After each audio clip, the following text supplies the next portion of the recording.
Shalom. Topic: యావే వారికి కుమారుడు ఉన్నాడా లేక యావే వారే కుమారుడై ఉన్నాడా? ఈ సందర్భాన్ని మనం అర్థం చేసుకోవాలంటే ఆది కాండం నుండి ప్రకటన వరకు వ్రాయించినటువంటి లేఖనాలు వృద్ధాప్యం వచ్చే వరకు జరిగినను మీరు గ్రహించుకోలేరు. ఎలానగా దేవుని యొక్క వాక్యము అలంకారంగా వ్రాయబడినది, అల్లోగరిక్ అని ఉంటుంది. తర్వాత ప్యారబుల్గా వ్రాయబడినది,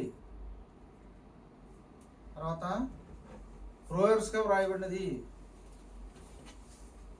తర్వాత సింబాలిక్గా వ్రాయబడినది, ఆ తర్వాత షాడోగా వ్రాయబడిందని ఇలాగా సుమారు 5 లేక 6 రకాలుగా దేవుని యొక్క వాక్యం వ్రాయబడింది.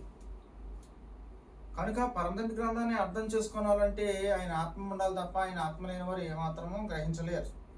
ఆయన ఆత్మ లేదు కాబట్టి ఈ దినాన్ని పెద్ద పెద్ద బోధకులేమి చిన్న బోధకులేమి అందరూ యావే వారికి కుమారుడు ఉన్నారని చెప్తున్నారు. కొంతమంది బహు తక్కువ మంది యావే వారే యెషోవా మెస్సీగా వచ్చారు, లేదా తండ్రే కుమారుడుగా వచ్చారు, లేదా దేవుడే కుమారుడుగా జన్మించారని చెప్తున్నప్పటికీ ఆ ఒక్క సందర్భం మాత్రమే రైట్, మళ్ళీ మిగిలినవి ఏమీ బోధిస్తలేదు. అంటే ఈనాడు ప్రతి సంఘంలోని బోధలు ఎలా ఉన్నాయంటే ఏవో కొన్ని నిజం చెప్తున్నారు, కొన్ని తప్పే చెప్తున్నారు. సమస్తాన్ని పరిశీలన చేసి ఎవరెవరికి దేవుని యొక్క వాక్యం ఏదేది బయలుపరచబడింది అది తెలుసుకుని అది నేర్చుకుని బోధించే బోధకులు ఎవరూ లేరండి ఇంతవరకు. మీరు ఇంటర్నేషనల్గా చూడండి, నేషనల్గా చూడండి, ఇది ఆయా వెబ్సైట్లు మీరు చూడండి. కనుక సమస్తాన్ని పరిశీలించి మేలేంది చేపట్టాలని ఉంటుంది. 3వ దశలోని పత్రికలో 5వ అధ్యాయం 21వ వచనంలో. కింగ్ జేమ్స్ అయితే ఇంకా చక్కగా ఉంటుంది, ప్రూవ్ ఆల్ థింగ్స్ అని ఉంటుంది. అంటే మనం ప్రూవ్ చేసే జ్ఞానం సంపాదించుకోవాలి దేవుని యొక్క వాక్యంలోంచి. మన ఇష్టానుసారంగా మనం నడిస్తే దేవుని యొక్క వాక్యాన్ని అర్థం చేసుకుంటే యావే వారు ఏం తెలియజేస్తున్నారంటే ఇశ్రాయేలు పిల్లలతో మీరు అన్యజావతులతో వ్యభిచారం చేశారని మాట్లాడుతున్నారు. కనుక లేఖనాలను మనం సరిగా అర్థం చేసుకోకపోతే ఆయనను విడిచి ఈ లోకంలో కలిసిపోయినట్లు అవుతున్నాం.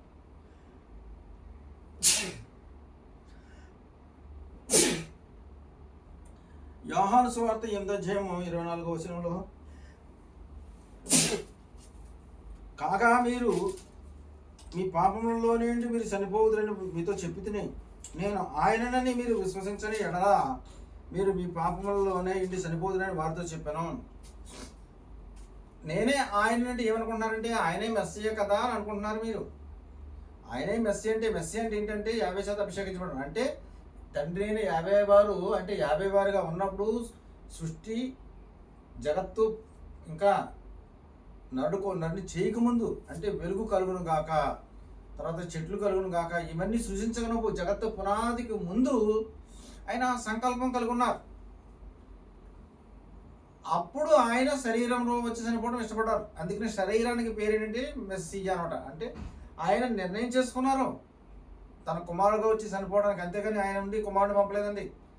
దేవుడు లోకం ఎంతో ప్రేమించాను కాగా తన అద్వితీయ కుమారుడు అని అన్నట్టుగాను దేనికి ఒక అద్వితీయ కుమారుడు లేడు.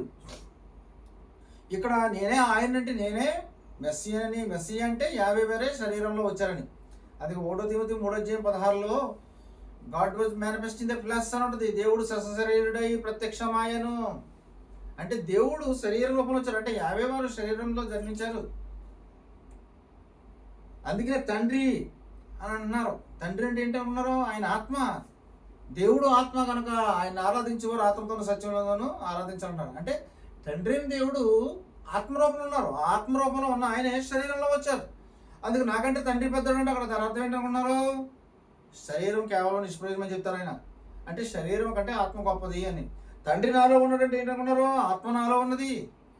అందుకని చనిపోయినప్పుడు శరీరం ఏమో సమాధిలో ఉంది, ఆత్మ ఏమో ఆయన విడిచి వెళ్ళిపోయింది. అంటే ఆత్మ విడిచి వెళ్ళిపోయింది అంటే యావే వారు బయటకు తప్పుకున్నారన్నమాట అండి. శరీరం అంటే మెస్సీ వదిలేశారు. అందుకే తండ్రి లేపును అని అంటే దాని అర్థం దేవుడు లేపును అంటే మీకు వేరే ఒక వ్యక్తి వచ్చి లేపునంటే కాదండి. ఆయన నేను నా ప్రాణాన్ని పెడుతున్నాను, నా ప్రాణాన్ని తీసుకుంటానని చెప్తున్నారు ఆయన. కనుక ఇప్పుడు మనం లేఖనాల ప్రకారము ఆ దినములలోని ఇశ్రాయేలు ప్రజలు అంటే అబ్రహాం గారి సంతానం మెస్సీ గారు బోధిస్తున్న దినాలలోని ప్రజలు ఆయనే యావే వారిని గ్రహించకపోతే వారి మీ పాపములలోనే ఇండి చనిపోదురని చెప్తున్నారు ఆయన. ఆయన బోధనలు గ్రహించుకోలేదు కనుకనే మీరు మీ తండ్రికి దుష్టి సంబంధులు, అపవాది సంబంధాలు అంటారు.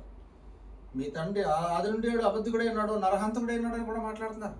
మీరు వాని సంతానం అంటున్నారు అబ్రహాం గారి పిల్లలను, మెస్సియా వారు. కనుక లేఖనాలను మనం గ్రహించుకోవాలి. లేఖనాలు కనుక మనం గ్రహించకపోతే ఏది ఉపమానమో, ఏది మర్మమో, ఏది అలంకారమో, ఏది దృష్టాంతమో, ఇవన్నీ మనం గ్రహించుకోకపోతే ఏమీ ప్రయోజనం లేదండి. ఉన్నట్టుగా మనం అర్థం చేసుకుంటే నిజంగానే దేవుడు ఉండి ఆయన కుడిపరీక్ష ఆయన ఉన్నారని నమ్ముతున్నాం. కుడిపరీక్షం అంటే అర్థం చేసుకోవాలంటే మీకు జ్ఞానం ఉండాలి. అసలు దేవుని యొక్క తత్వం ఏంటి? పరలోకమందు ఆయన సింహాసనం మీద ఉన్నారు, కుడి ప్రక్కనే మందిరం ఉంది. అందుకనే మోషే పడితే ఏం చెప్తున్నారు యాభై వారు? నీకు కొండ మీద చూపించినటువంటి ఆ మందిరంలో ఉన్నటువంటి క్రమము, మందిరానికి ముందు ఉన్నటువంటి గేటు, తర్వాత ఉన్నటువంటి బలిపీఠం, దాని తర్వాత ఉన్నటువంటి నీటితో నింపబడిన గంగాళం, దాని తర్వాత పరిశుద్ధ స్థలం, ఆ పరిశుద్ధ స్థలంలో ఉన్నటువంటి సన్నిధి రొట్టెల బల్ల, దానికి ఎడం ప్రక్కన ఉన్నటువంటి దీపవృక్షం, సన్నిధి రొట్టెల బల్లకి దీపవృక్షానికి మధ్యన తెరకు ముందు ఉన్నటువంటి ధూపవేదిక, ఆ తర్వాత తెర లోపల మందసం, ఆ మందసం లోపల 10 ఆజ్ఞలు, దాని ప్రక్కన ఉన్నటువంటి సిగిరించిన ఆహారం కర్ర, తర్వాత మన్నా పట్టు ఓమెర పాత్ర. ఇవన్నిటినీ నువ్వు ఏమైతే నీకు చూపిస్తున్నానో పరలోకంలో దాని ప్రకారం చేయమంటున్నారు. అంటే కుడి ప్రక్కన మందిరం ఉంది, మందిరం లోపల ఆయన ఉన్నారు. అందుకని ఆయన ప్రధాన యాజకుడు, నిత్య యాజకుడు అని ఉంది. అంటే ఒకే సమయంలో ఆయన సింహాసనం మీద కూర్చుంటున్నారు. ఆ సింహాసనం కుడి ప్రక్కన మందిరం ఉంది, మందిరంలో ఉంటున్నారు ప్రధాన యాజకులుగా. అందుకనే ఆదమ్మలు పాపం చేసినప్పుడు ప్రధాన యాజకుడుగా ఉన్నారు కాబట్టి పాపక్షమాపణ జరిగింది. లేకపోతే పాపక్షమాపణ లేదు ఆదమ్మలకి. అని యాజకుడుగా ఉన్నారు కాబట్టి పాపాన్ని క్షమిస్తున్నారండి. పాపాలను అయితే విజ్ఞాపన చేస్తారన్నారు. యాజకునికి హక్కు ఉంది. మనిషి యొక్క పాపాలు సర్వస్థ పాపముల నిమిత్తము బలు అర్పించాలంటే పల్లా విధానంగా ఆయన మెస్సీ గారు వచ్చే వరకు ఉంటాయి అని ఆ బలు గురించి ఎబ్రీ 9 అధ్యాయంలో ఉంటుంది, 10లో ఉంటుంది. కనుక మనం 50 వారి గురించి ఎలా రాయబడింది, ఎలా వర్ణనగా రాయబడింది, ఎలా అలంకారంగా రాయబడింది, ఎలా దృష్టాంతాలుగా రాయబడ్డాయి, ఎలా ఛాయ్గా రాయబడిందని మనం తెలుసుకున్నారు. మొట్టమొదటి నుంచి మనం చూస్తే అబ్రహాం గారికి ప్రత్యక్షమైన తర్వాత హాగార్ అనే దాసి గారు వెళ్ళిపోతారండి. శారా గారు బాధ పెట్టినందుకు అప్పుడు ఆయన దూతలా ప్రత్యక్షమవుతారు. మీకు అక్కడ రాయించిన సందర్భం అంతా చూసుకుంటే యెహోవా దూత, 50 దూత అన్న యెహోవా దూత అంటే నేను పరిశుద్ధంగా వాడుతున్నాను. యెహోవా దూత అన్న 50 దూత అన్న 50 అన్న ఒకటేనండి. అక్కడ దూతలాగా యెహోవా దూతలాగా రాయబడింది. అలాగే తర్వాత అబ్రహాం గారి తర్వాత ఇస్సాక్ గారు తర్వాత యాకోబు గారు దూతతో పోరాడి చేయమందని ఉంటుంది. మీరు ఓషియా గ్రంథంలో చూసినా సరే, పొదలో ఉండిన వారి కటాక్షం అని అపోస్తలుల కార్యాలు హెబ్రీ పత్రికలో ఉంటాయి.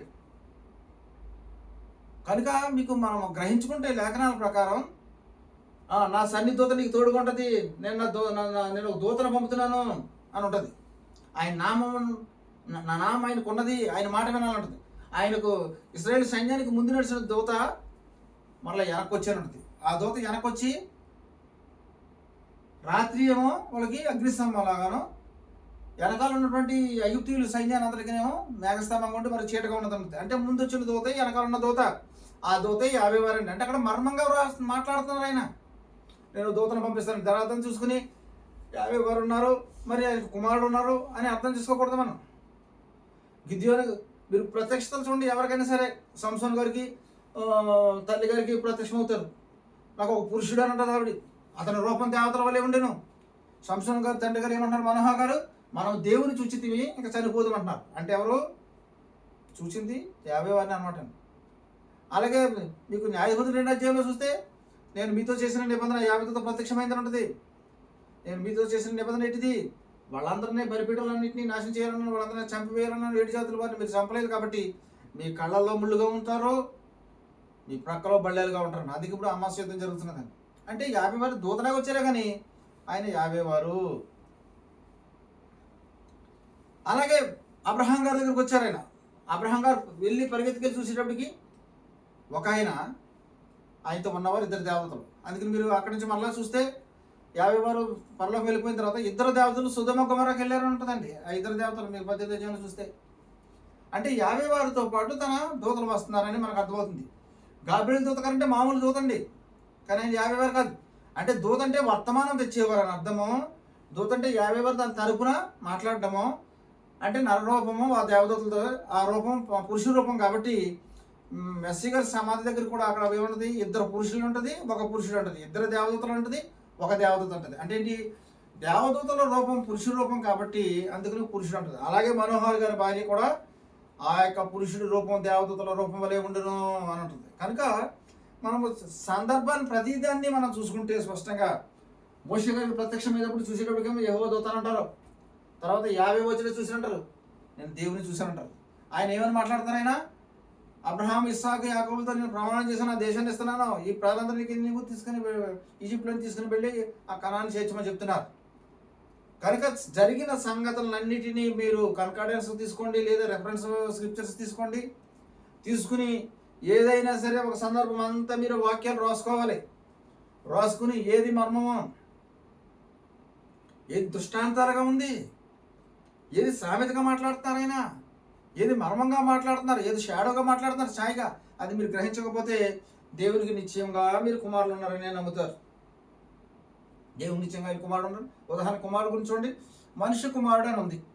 అంటే ఆయన చూసేటోడికి మనకలాగా మానవులుగా కనపడుతున్నారు కాబట్టి మనుష్య కుమారుడు. ఆయన ఏం చెప్తున్నారు, ఒక సందర్భంలో మాట్లాడుతూ నా తల్లి ఎవరు, నా తండ్రి ఎవరు, అదే హెబ్రీ పత్రిక అయితే ఆయన వంశావళి లేనివాడు జీవితానికి ఆది అంతం లేదని ఉందండి. అంటే మెస్సే ఎవరు, నిత్యుడైన 50 తండ్రి వారు. అది యెషయా 9 చూస్తే అక్కడ ఏముంటుంది, ఆశ్చర్యకరుడు, ఆలోచనకర్త, బలవంతుడైన దేవుడు, నిత్యుడగు తండ్రి. ఆ పదాలు అన్నీ ఉంటాయండి ఆయన గురించి. కనుక దేవుని యొక్క ప్రత్యక్షత దూతలాగా ప్రత్యక్షమయ్యారు. అంటే చూస్తే 50 దూత అంటే 50 వారు ఉండి ఆయన ఒక దూతను పంపారని కాదని దాని అర్థం. లేఖనాలను మీరు ఖచ్చితంగా చూసుకుని ఆయా సందర్భాలు లేఖనాలను సరిగా విభజించాలని ఉంది.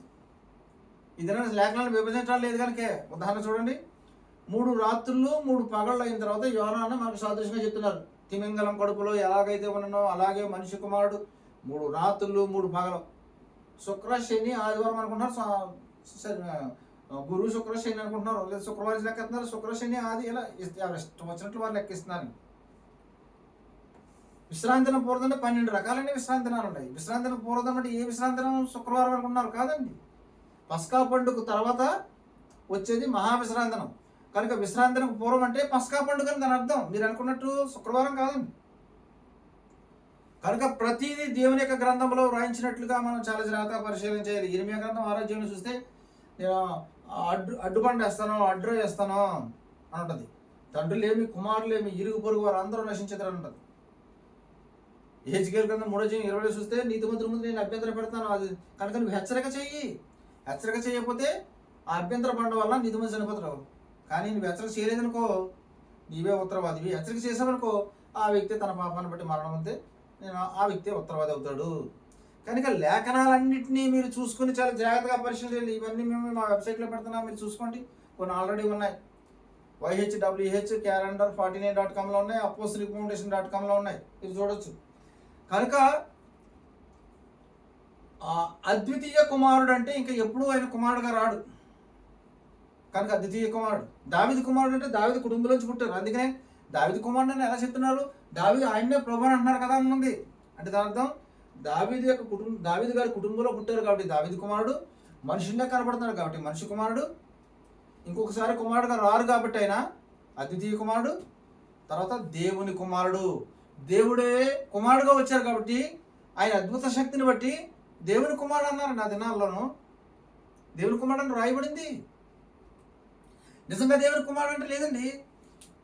మీరు 10 ఆజ్ఞలు గల ధర్మశాస్త్రం ఆయన చెప్పేటప్పుడు రాయించినప్పుడు కూడా అందులో ఏమైనా ఉన్నాయి, నేను ఒక్కడనే దేవుడిని, నా ముందు వెనకాల ఏ దేవుడు లేడు. మీరు యెషయా 44 అధ్యాయం చూడండి, 45, 46, 47 వరకు మీరు చూడండి. నేనే దేవుడిని, ఏ దేవుడు లేడు. ఉన్నానా, ఎవడన్నా దేవుడు ఉంటే ఉన్నాడా అని అడుగుతున్నారండి వాళ్ళు. మీరేనా ఒక సాక్షులు. ఇదన్నీ ఇశ్రాయేల్ ప్రజలు కూడా 2 రకాలుగా ఉన్నారు. 50 వారు ఉన్నారు, మళ్ళీ ఆయన కుమారుడు ఉన్నారు. ఇజ్రాయేల్ కూడా ఇదన్నీ ఎంత అజ్ఞానంలో ఉందో చూసుకోండి. ఆయన ఒక్కరే అనుకుంటే ఏమున్నాయి లేఖనాలు, అవి చూసుకోవాలి. 2 అనుకుంటే ఏమున్నాయి, ఆ లేఖనాలు చూసుకోవాలి. ఈ రెండింటినీ మీరు కలపాలి. అలా మీరు కలపలేదనుకోండి రెండును, మీకు ఎప్పటికీ మీ దేవుని యొక్క గ్రంథం అర్థం కాదు. ఏదైతే మేము నమ్ముతున్నాం, పరిశుద్ధంగా ఉన్నాం, నీతిగా ఉన్నాం అంటే మీ నీతితో ఆయన పని లేదండి. రోమపత్రిక 10:3-3 వచనాలు చూస్తే వారు దేవుని యందు ఆసక్తి గల ప్రజలు. ఇశ్రాయేలు గురించి సాక్ష్యం ఇస్తూ అక్కడ రాస్తున్నారండి. ఆయనను వారి ఆసక్తి జ్ఞానానుసారమైంది కాదు, నా ప్రజలు జ్ఞానం లేక నశింపైపోతున్నారని ఉంది. అంటే మనకి ఏముండాలి? ఆత్మ సంబంధమైన జ్ఞానం ఉండాలండి, శరీర సంబంధమైన జ్ఞానం కాదు. శరీర సంబంధమైన జ్ఞానం ఉంటే ఈ లోకంలో మనం ఉన్నతమైన పదవులకు వెళ్తాం. ఆత్మ సంబంధమైన జ్ఞానం ఉంటే ఆయన రాజాని హక్కుదారులు అవుతాం. ఆత్మ సంబంధ జ్ఞానము, నీతి, పరిశుద్ధత, సంపూర్ణత ఉంటే ఆయన రాజాని హక్కుదారులు అవుతాం. కనుక దేవుని యొక్క లేఖనాల్లోంచి నేను ఒక ఎగ్జాంపుల్ మీకు చెప్తున్నాను, చూడండి. గలతీయులకు రాసిన పత్రిక 4వ అధ్యాయంలో 21 నుండి మీకు 31 వరకు మొత్తం అక్కడ 2 రకాలైనటువంటి ప్రజల గురించి చెప్తున్నారు. అందులో మొదటి చూడండి, 23వ వచనంలో చూస్తే, దాసి వలన పుట్టినవాడు శరీర ప్రకారం పుట్టెను, స్వతంత్రురాలి వలన పుట్టినవాడు వాగ్దానమును బట్టి పుట్టెను. ఈ సంగతులు అలంకార రూపంగా చెప్పబడి ఉన్నవి. ఈ స్త్రీలు 2 నిబంధనలు ఉన్నారు. వాటిలో ఒకటి సినాయి కొండ సంబంధమైనది, దాస్యత్వంలో ఉంటుకు పిల్లల కన్ను. ఇది హాగర్. ఈ హాగర్ అన్నది అరేబియా దేశంలో ఉన్న సినాయి కొండడే. ప్రస్తుతం ఉన్న యెరూషలేము దాని పిల్లలతో కూడా దాస్యత్వం ఉన్నది కనుక ఆ నిబంధన దానికి దీటై ఉన్నది. అయితే పైనున్న యెరూషలేము స్వతంత్రముగా ఉన్నది, అది మనకు తల్లి. ఇలా కిందకు చూస్తూ మీరు ఏమున్నది చూడండి, మీకు ఇందులో స్పష్టంగా 29లో, అప్పుడు శరీరం బట్టి పుట్టినవాడు ఆత్మను బట్టి పుట్టిన వాడిని ఎలాగో హింస పెట్టానో ఇప్పుడును అలాగే జరుగుతున్నది. తర్వాత 37లో చూడండి, కాగా నా సహోదరులారా, మీరు స్వతంత్రురాలి కుమారులు, మనము స్వతంత్రురాలి కుమారులమే కానీ దాసి కుమారులు కదా. ఏంటంటే అక్కడ దాస్యత్వం అని మాట్లాడుతున్నారు, స్వతంత్రం అని మాట్లాడుతున్నారు. ఇశ్రాయేలు ప్రజలు మెస్సీ గారు బోధిస్తున్నటువంటి దినాల్లో ఆ 50 వారే మెస్సీ వారే నమ్మలేరండి. ఆ నమ్మలేని వాళ్ళందరినీ దాసి పిల్లలు అంటున్నారు. 2 రకం పిల్లలు ఎవరు? పైనున్న యెరూషలేము అది మనకు తల్లి. అంటే ఏంటనుకున్నారు? దేవుని యొక్క సంకల్పంలో ఉన్న పిల్లలు, వారు వాగ్దాన రూపంగా ఆత్మ సంబంధంగా పుట్టారు. మీకు చూసారా అక్కడ ఎలా రాయబడిందో? ఆత్మను బట్టి పుట్టినవాడు 29వ వచనంలో, గలతీ 4:29లో ఆత్మను బట్టి పుట్టినవాడు. మన ఆత్మ సంబంధంగా పుట్టిన వారమే ఉండాలండి. అందుకనే రోమ 8:9 నుండి 10 వచనాల్లో దేవుని ఆత్మ ఎవరికైతే లేదో వారు ఆయన సంబంధం కాదండి. దేవుని ఆత్మ ఉంటే, పరిశుద్ధాత్మ ఉంటే సర్వసత్యంలో నడిపిస్తుంది. అంటే మీరు సత్యంలో ఉండాలి. మీకు సత్యంలో ఉంటే సర్వసత్యంలో కదా. మీరు అసలు సత్యంలో లేనప్పుడు సర్వసత్యంలోకి ఎలా వెళ్తారు? యోహాను మండుచు ప్రకాశించుతున్న దీపమై ఉండును, అతని యొక్క వెలుగులో మీరు కొంతకాలం ఉండి ఆనందించడానికి ఇష్టపడితే మీరు అలా ఉంటున్నారా? మీకు తెలిసినంత మట్టుకి ఏది సత్యం అని వెతుకుతున్నారో మీకు తెలిసిన జ్ఞానంలో. ఇంటికి దగ్గరగా చర్చ ఉందని వెళ్ళి వాళ్ళందరూ దేవుని రాజ్యానికి హక్కుదారులు కదండి. వాళ్ళందరూ బానిసగా ఉంది, దాసి పిల్లలు. వాళ్ళకి భక్తి, భయం అన్నీ ఉన్నాయండి. ఇశ్రాయేలు పిల్లలు చూసుకోండి, మీకు అక్కడ ఎంత స్పష్టంగా రాస్తున్నారు. ఈ సంగతి దృష్టాంతాలు అంటే ఎంత స్పష్టంగా ఉంది, ఎంత అలంకారం ఉంది చూడండి. అల్లోగరికి అనమాట అండి అలంకారం. కానీ ఏది మనకి అలంకారంగా చెప్తున్నారు? 2 రకాలైన ప్రజలు. ఆత్మ సంబంధమైన దాస్యత్వంలో ఉన్నవాడు లేఖనాలను పరిశీలన చేయలేడండి. పరిశీలన చేసాడనుకోండి, ఆత్మ సంబంధమైన వాడు సత్యంలోకి నడిపిస్తుంది. ఎందుకు? ఆత్మ సంబంధంగా పుట్టారు కాబట్టి. ఆత్మ సంబంధంగా పరిశుద్ధాత్మ ద్వారా పిల్లలండి వాళ్ళు. మరి యోహాను సువార్తలో ఏమంటే స్పష్టంగా దేవుని వల్ల పుట్టిన వారే కానీ శరీరం వల్ల పుట్టిన వారు కాదన్నది. జన్లకైతే మనం అందరం శరీర సంబంధంగానే తల్లిదండ్రుల ద్వారా వచ్చిన వాళ్ళమే. అంటే మరొక సంతతి ఉంది, ఆత్మ సంబంధమైన పిల్లలు. దేవుని సంబంధమైన వాడు. అందుకని మేము మెస్సీ గారు బోధించారు, దేవుని సంబంధమైన వాడు నా మాట విన్నాం. మీరు దేవుని సంబంధాలు కావాలి కనుక మీరు నా మాట వినరు అంటున్నారు. మీరు నా గొర్రెలో చేరిన వారు కాదంటున్నారంటే అప్పుడు ఉన్నటువంటి ఇశ్రాయేలు ప్రజలను. కనుక ఇప్పుడు దాస్యత్వంలో ఉండే ప్రజలు ఉన్నారు, వారు ఏమాత్రం కూడా లేఖనాలను గ్రహించలేరు. అందుకనే మెస్సీ అని అందరూ సిలువేయమని అరిచారు, అలాగే చేశారు. కనుక ఇక్కడ 2 జనాంగాలను మనం గుర్తుంచుకోవాలి. ఈ 2 జనాంగాలంటే ఒకటి సత్యాన్ని గ్రహించేవారు, మిగిలిన గ్రహింపిన ప్రజలు. యావే దూత లేదా యెహోవా దూత, దేవుని దూత అని అంటే అక్కడ దేవుని దూతలాగా వచ్చారని కాదండి దాని అర్థము. దేవుడు అక్కడ మర్మంగా మాట్లాడుతున్నారని దాని అర్థం. దేవుడు మర్మంగా మాట్లాడుతున్నారు అక్కడ మనం గ్రహించుకోవాలి. యావే వేరే. అందుకని ఏమంటున్నారు ఆయన మనోహర్ గారు, మనం దేవుణ్ణి చూచితిమి, దూతతో పోరాడి జయమందును, నేను అబ్రహాం సంతానం నేను జన్మించారండి మన కోసమైనా.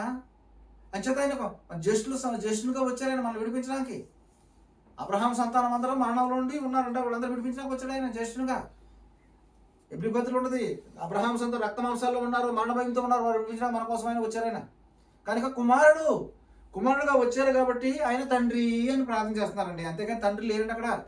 పైనుండి స్వరం వచ్చిందంటే స్వరమైన ఆయన కుమారుడుగా ఉండి అంటే శరీరంలో ఉండి స్వరం రప్పించలేరండి ఆయన. మీరు శరీర సంబంధంగా మాట్లాడుతున్నారా? తండ్రి ఎందుకు ప్రార్థించారంటే ఆయన కుమారుడుగా వచ్చాడండి. లేకపోతే నేనే 50 వారంటే ఎవరైనా చంపుతారు అప్పుడున్న జనాంగం? మీరు ఆలోచన చేసుకోండి. నేను మీ పితరుల దేవుడిని, నేను 50 వారిని, ఈ దినాన్ని మీకు బోధిస్తానంటే ఎవరైనా చంపుతారా ఆయన్ని? ఎవరు చంపరండి. మీకు అర్థమైందా? కనుక లేఖనాలను మీరు గ్రహించాలి స్పష్టంగా. ఏది మర్మంగా మాట్లాడుతున్నారు అది గ్రహించకపోతే ఏమి ఉపయోగం లేదు. లేఖనాలను మీరు ఏమి గ్రహించుకోలేరు. దేవుడు పైరూపాన్ని చూడరు అని అన్నారండి. మరి పురుషులకి గడ్డం పెంచమనుంది, పచ్చబొట్లు పొడుచుకోవద్దనుంది, స్త్రీలను ముసుగేసుకోమనుంది. ఎన్ని ఉన్నాయండి మీరు చూసుకోండి. దేవుడు పైరూపం చెప్పి చూడంటారండి మీరు? ఏ సందర్భంలో మాట్లాడుతున్నారనేది మీరు గ్రహించుకోవాలి. లేఖనాన్ని మీరు అర్థం చేసుకోవాలి. 4 రకాల కుమారులు ఉన్నారు. మనిషి కుమారుడు, దావీదు కుమారుడు, దేవుని కుమారుడు, అద్వితీయ కుమారుడు. ఇవన్నీ ఇంకొక కుమారుడు అన్నట్టు కాదని దాని అర్థం. మనిషిగా జన్మించాడు కాబట్టి ఆయన మనిషి కుమారుడు. నా తల్లి ఎవరు, నా తండ్రి ఎవరు అంటారు. మీరు అర్థం చేసుకుని దాన్ని బట్టి అంటే మనిషిలా కనబడుతున్నారే తప్ప 50 వారు ఆయన మనిషి కాదు. నీళ్ళను గాలి దుమ్మును గాలి వాను గద్దిస్తే వెంటనే నీళ్ళు అయిపోయినండి. ఆ నీళ్లు మిక్కిలి నిమ్మలమైన చెప్పి రాయబడింది. అప్పుడు శిష్యులు ఆశ్చర్యపడ్డరని ఉంటుందండి.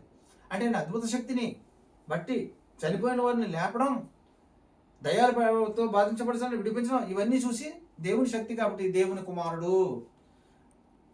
దావీదు గారు గోత్రం కుటుంబంలో పుట్టారు కాబట్టి దావీదు కుమారుడు. ఇంకొకసారి ఇప్పుడు కుమారుడు కానీ పుట్టరు కాబట్టి, కుమారుడుగా ఉండరు కాబట్టి, కుమారుడుగా లేరు కాబట్టి ఇప్పుడు 50 వారికి ఉన్నారు కాబట్టి అద్వితీయ కుమారుడు. అలా మీరు ప్రతిదీ అర్థం చేసుకోవాలి. 50 దూత అంటే 50 దూతను పంపించారని కాదండి. 50 దూతలా కనిపించి మాట్లాడుతున్నారన్నమాట ఆ సందర్భంలో.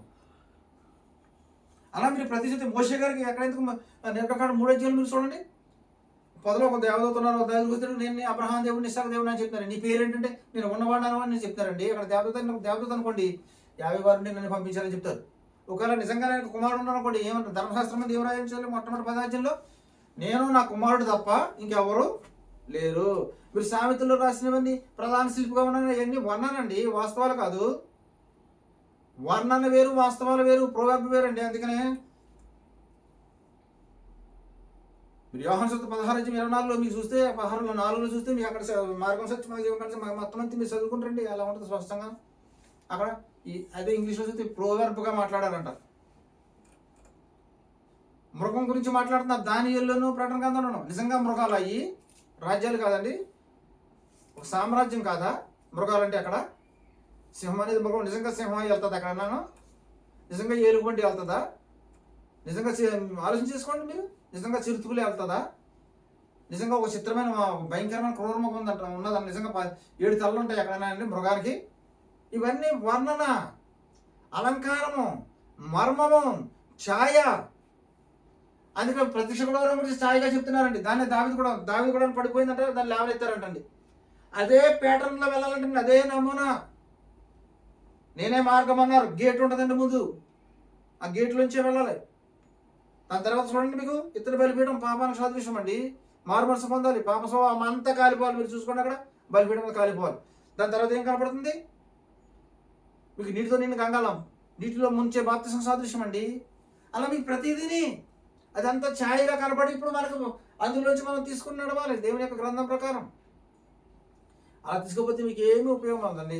మీరు ఉన్నటువంటి చూసిన ప్యారబుల్స్ మీరు చూసారనుకోండి, అక్కడ తండ్రి తన కుమారుడిని పంపించారు. నిజంగా కుమారుడిని పంపించారంటే ఆ దేవుడు ఇద్దరు దేవుళ్ళు ఉన్నారనుకుంటారు. అది దేవుడు కుమారుడు అవసరం ఏంటండి? ఆయన ఇంకో తోడు కావాలా? అసలు నాకు మంత్రి సలహా చెప్పినవాడు ఎవరైనా ఉన్నారండి? మీరు చదువుతున్నారా లేఖనాలు కరెక్ట్గాను? అసలు ఆయన మంత్రి సలహా చెప్పినాడు ఎవరో లేరంటే సలహా ఎవరు తీసుకోరు. ఆయన మనిషి కాదండి. ఆయన మనకులాగా సలహాలు తీసుకుంటాకి. నేను ఒక్కడే నా ముందు నా వెనకాలంటే ఏంటి దాని అర్థం? నా ముందు అంటే ఫ్యూచర్ అండి, భవిష్యత్తులోను. నా వెనకంటే గతంలో జరిగిన చరిత్రాంతంలో ఎవరూ లేరు. ఆయన నిన్న నేడు నిరంతరం ఏకరీతుకున్నారంటే ఆయనండి 50 వారు.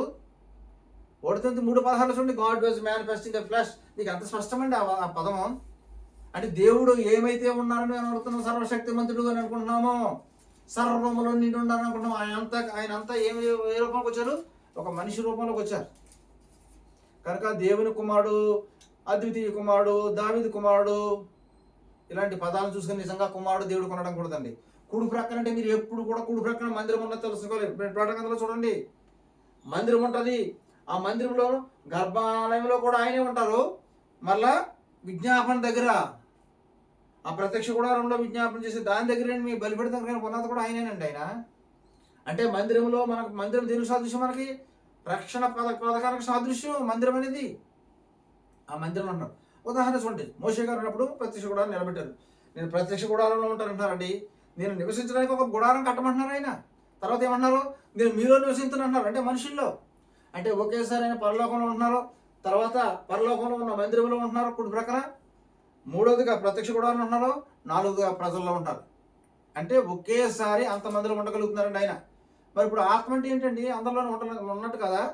నేను వెళ్ళిపోయిన తర్వాత ఆ ఆత్మ వస్తాను, మిమ్మల్ని అనాథులుగా వదలను, నేను వెళ్ళిపోయిన తర్వాత ఆత్మను పంపిస్తాను, ఆయన మిమ్మల్ని నీతిని గురించి చూడండి, తీర్పుని గురించి, పాపాన్ని గురించి ఒప్పింపజేయను. ఆజ్ఞాధికమే పాపం అండి. మీరు ఎక్కడైనా సరే ఆజ్ఞను అతిక్రమిస్తున్నారంటే దేవుని ఆత్మ మిమ్మల్ని ఒప్పింపజేయాలి. మీరు అలా ఒప్పింపజేయబడతా లేదంటే మీరు ఆత్మ లేదు, బ్రహ్మపరిచాత్మ ఉంది.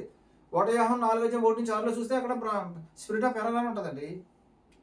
బ్రహ్మపరిచాత్మ ఉన్నది మీలో. బ్రహ్మపరిచాత్మ ఉన్నవాడు ఎవడు లేఖనాలను అంగీకరించడండి.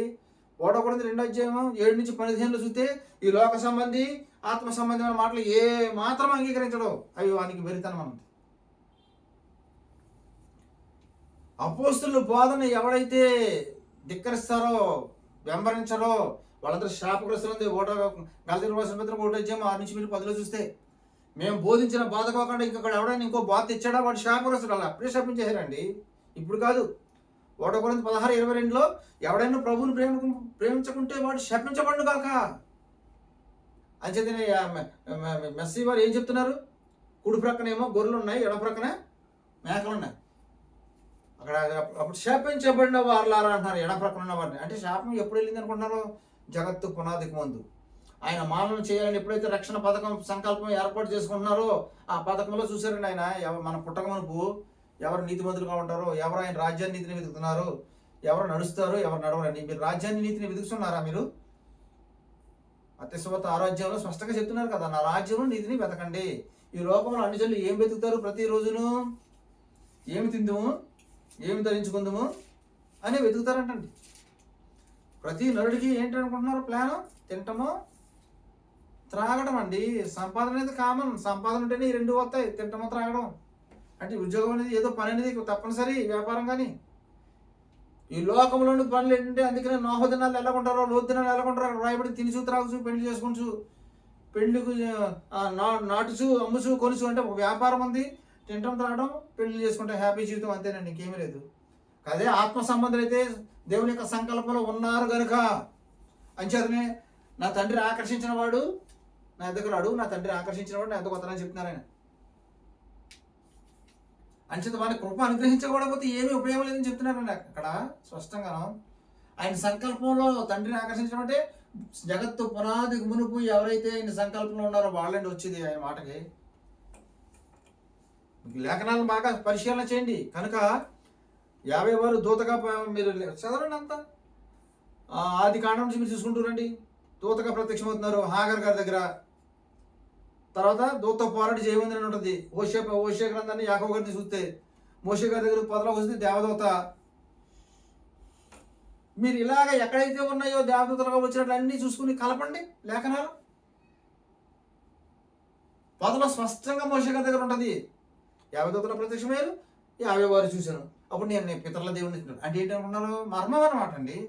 అక్కడ మర్మంగా మాట్లాడుతున్నారు. ఎందుకు మర్మంగా మాట్లాడుతున్నారు? అది ఆయన చిత్తం అండి. దేవుని యొక్క లేఖనాలు మర్మంగా రాయటము, అలంకారంగా రాయటము, గూఢార్థంగా రాయటము, సామెతగా రాయటము, ఛాయగా రాయటము ఆయన ఇష్టం. అందుకే యెషయా గ్రంథం 44:4 ప్రకటింపజేయవాడు నేనే, గ్రహింపజేయవాడును నేనే అన్నారండి. నేను తప్ప ఏ రక్షకుడు లేడు. అంటే ప్రకటించేది ఆయన వచ్చి ప్రకటిస్తున్నారు. ఈ దినాన్ని దేవుని సేవకుల ద్వారా వర్తమానం వెళ్తుందండి. మరి గ్రహింపజేసేది ఎవరో? ఆత్మ ద్వారా. మీరు ఆయన సంకల్పం ఉంటే జగత్తు పునాదికి ముందు జీవ గ్రంథంలో మీ పేర్లు కనుక అప్పుడు ఉంటే అండి జగత్తు పునాదికి ముందు మీరు వస్తారు, లేకపోతే రాలేదు. కనుక నేనే ఆయనని మీరు గ్రహించకపోతే మీరు మీ పాపములలోనే చనిపోదురని చెప్తున్నారు. అంటే నేనే ఆయనండి దాని అర్థం. మెస్సీ అనైనా నేనే, యావేను అని గ్రహించకపోతే మీరు మీ పాపంలో ఉండి చనిపోతుందని చెప్తున్నారు. కనుక మీకు ఏమైనా అనుమానాలు ఉంటే మాకు ఫోన్ చేయండి, వెబ్సైట్ని చూడండి తప్పనిసరిగా. మా వెబ్సైట్ మీకు చాలా ఉపయోగపడుతుంది. అందులో మీకు అన్ని విషయాలు జూష్ చరిత్ర, యూదుల యొక్క చరిత్ర, జూష్ హిస్టరీ అని ఉంటుంది. దాని కింద వెళ్తే అన్ని మీకు మొత్తం చరిత్ర అంతా ఉంటుంది. 70 వారాల ప్రవచనం ఉంటుంది. అపొస్తలుల పన్నెండు వచనంలో తిరిగి అన్ని సంబంధించిన అన్ని పెట్టామండి, మీరు అన్ని చూడొచ్చు. Shalom, 50 bless you.